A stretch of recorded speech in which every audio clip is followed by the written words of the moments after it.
по возможности посуду, чтобы было вот, бумажный, все в основном. Ну так, чтобы можно было то, что сжечь даже, ну, чтобы не пластмасса была.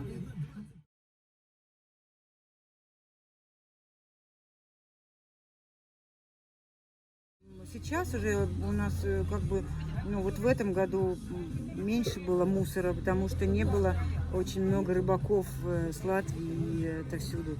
А вот тогда у нас, а так у нас бывает, да, мусор, потом после зимы так очень много плавает.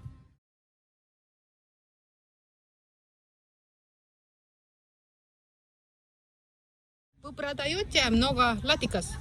Нет, мы не продаем. Это у нас называется наша, как усадьба Талу.